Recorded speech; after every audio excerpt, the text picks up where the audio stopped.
Good evening, everyone. I talk with my hands, so I have to put this in here. So, I'm Lan Zentil. I'm Dr. Wong's fairly new patient as of about a year ago. So, this whole cancer thing is kind of new to me, so if I start crying, forgive me. The program is super packed, so I'm just going to jump right into it. Once I was diagnosed with bone cancer, my mind ran the whole gamut of questions. I wondered, what did I do wrong? What did I eat? Did I drink too much Diet Coke? Was it the calcium supplements I took after I had kids? I mean, electrical lines, all of these things were going through my head. And there was all this mental chatter that just would not stop. And so what I developed, just as an outcropping of all this craziness in my head, is what I call a black humor. And I don't know if any of you guys here can relate to that. Thank you. But basically, it was this dark, fatalistic humor that only I would find funny. Like, at the end of a long day, I would come home from work and I would tell my husband, you know what, honey, I'm so sorry, I can't do the dishes because I have cancer. I mean, it was horrible. And then I started getting smart with it. I said, okay, this week, I get to pick where we go out and eat because next week I might not be here. I mean, it was just a product of nothing making sense to me. I jog 4 to 5 times a week. I don't drink. I don't smoke. I have no history, no family history of cancer, let alone bone cancer. And the humor was my way of dealing with a not so funny reality. And I already thought I was living a pretty full life, but little did I know that my path would have taken a major turn. So quickly, my timeline was last December, I was at the peak of a really successful 10-year real estate career. So right over here at Disneyland, we were at the National Realtors Convention, and I was in a broker's course, and the chairs happened to be very tall there. So I sat back on my chair, I thought, so crooked, and that's when I discovered a hard bump on my back, about the size of a ping pong ball. And that was the day that everything had changed. And 2 days before Christmas last year, I got confirmation that it was bone cancer in my right shoulder blade. And there's about 80 to 200 cases of that a year in the United States. And Dr. Wong was always so calm, yet simply directed me that this thing needs to come out. And I just sat there nodding in his office. And what stuck in my head was this movement that he made, that we're gonna take the tumor out, but you're gonna have a limited range of motion for the rest of your life. And that stuck with me. So, a few weeks leading up to my surgery, my brother, who's here with me tonight, and my husband, we staged what I call the scapula party. So every weekend we did things. Let me make sure this is on here.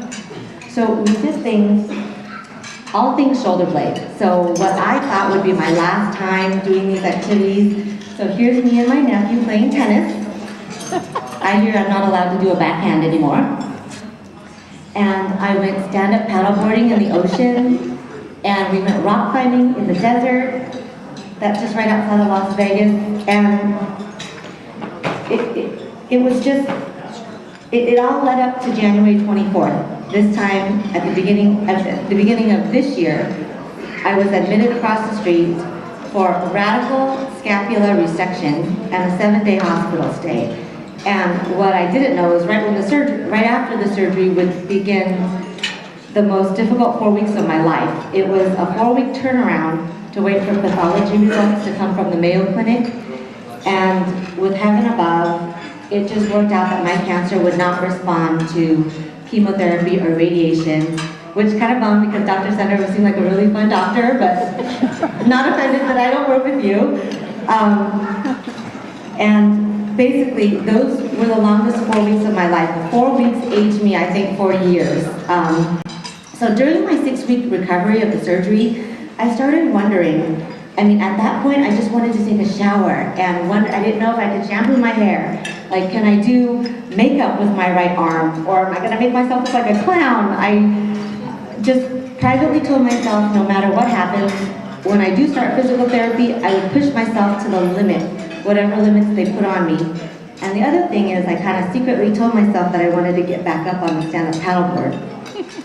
So I figured the worst case is I can go out, try, and if I would fall, I can get up again. And if I couldn't swim because I didn't have a shoulder, the worst case is I could put on a life jacket. And again, the black humor set in, and I had this visual of me in a life jacket, like flailing in the ocean with one arm swimming like in a circular motion.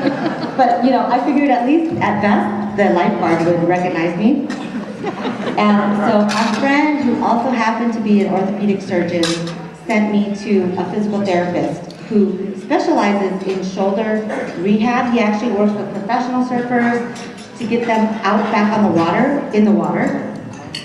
And so my first day at physical therapy, Roger had my arm above my head. And here I'm thinking, I've got this movement. And when with assisted movement, he got my arm above my head. And at that moment, all mental barriers were shattered. I mean, I just started talking at 10,000 miles an hour. I said, look, I want to get on the stand-up paddleboard. And he said, okay, calm down. So basically, the last exercise of that first day, he had me doing a paddle movement, and I was on my way, and it just blew my mind. So not long after I started physical therapy, I called my husband at work, and I said, honey, I think we're going to paddle 50 lakes in 1 month. And being the even-keeled engineer that he was, he said, 1 month? You're crazy? I don't think so. And so I let it set in, so maybe a couple days later I called him at work because we've got 2 young children and there's no way we can carry an uninterrupted conversation at home. So I called him at work and I said, no, really, I'm serious. And he said, listen, I can't pull this off with work, and you've got to cut the number of lakes way down. And then we'll talk about it later. So back and forth, I took the liberty of mapping out 40 lakes in California. And we went back and forth, and we finally compromised. So I would do 40 lakes within 4 weekends in July. So that actually kind of worked out because it worked around our work schedules, and so what happened was, okay, back to timeline. So we go to January was the surgery. Then March I started physical therapy, and then just a week and a half after the kids broke for summer, we packed up the van and we headed off for that was right before my surgery, Dr. Wong. Do you remember that? Bad moment. And that was me and Roger, Halloween, us doing physical therapy. And so we packed up the car, that would have mown a lake.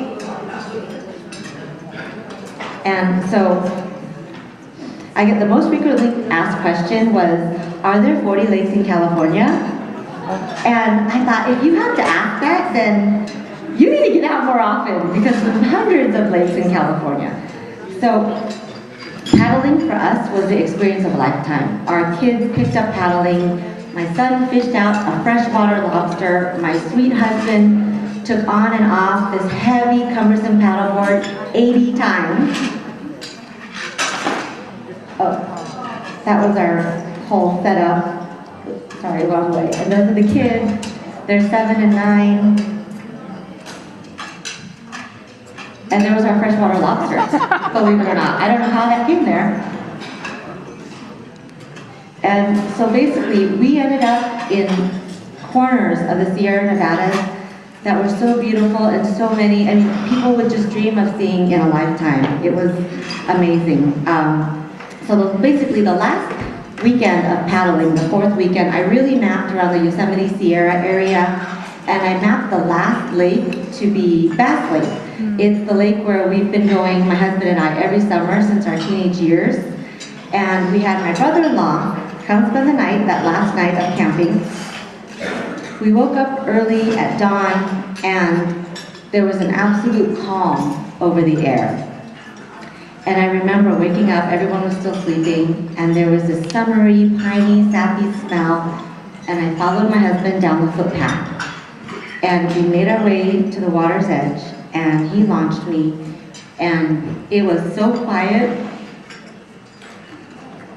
That was the morning. I can hear the water lapping under my board, and I didn't even make it halfway across the lake, and I just got hit with a huge wave of emotion. It was as if 9 months of hidden anxiety and fear of failure had hit me at once. And I remember seeing in my head, just in caps lock, I have cancer. I have cancer. I'm sorry. So I made it in tear vision. I made it to the other side. I turned around and I made it back. And all I could see was my husband. He was a little dot, patiently waiting for me at the shore. And the way he's been my foundation through this whole ordeal and the 21 years that we've been together. I ran off the board and we hugged and we felt everything at once. I was so relieved that I didn't let my donors down. I was so happy that we made 40 lakes. I was so sad that we finished 40 lakes. And looking back on it, I see that basically what that was, the emotion, was a letdown. That now I was going to go back and resume my normal life. It was a new normal because it's life with cancer.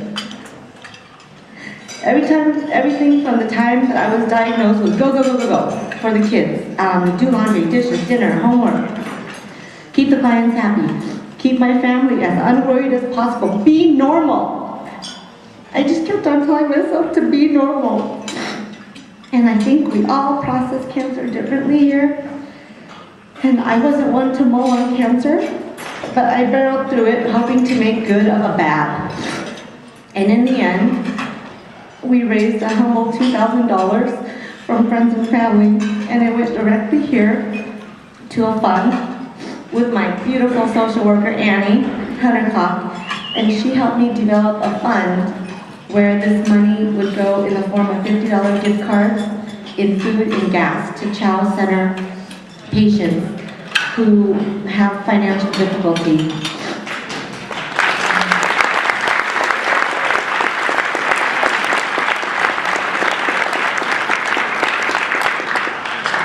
And it was just the smallest token of thanks to Dr. Wong and to all his colleagues for doing what they do. I wish I could have made a bigger impact, and I hope to in the near and far future.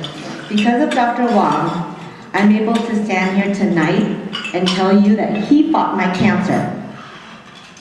Jeff Satterfield, physician's assistant extraordinaire, the nurse angels, the anesthesiologists, the pathologists, they all fought my cancer. And they do what they do without thanks or praise. They work tirelessly, and we are all sitting here tonight because they're good at what they do and they deserve our every applause.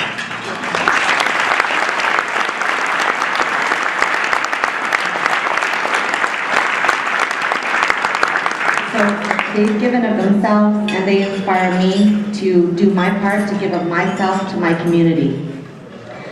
So once you have cancer, the tumors might go away, but the mindset of cancer never really leaves you.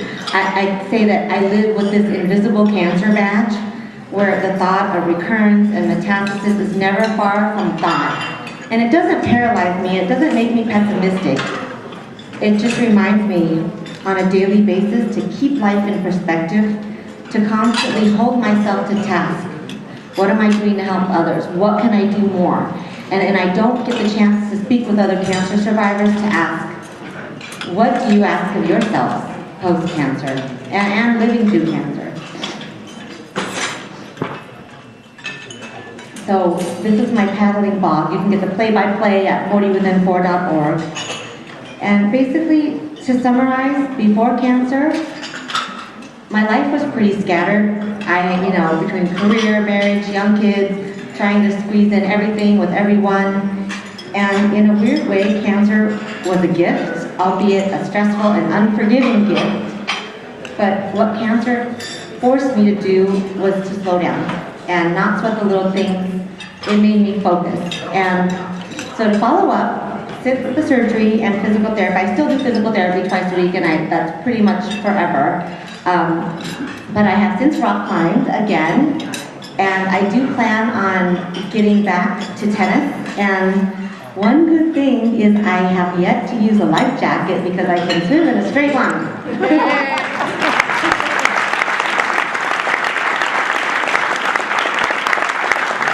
So thank you so much for letting me share your story, and I wanted to acknowledge the person that came with you tonight, who loves you and supports you, and we couldn't do cancer without you. Thank you so much. Good night.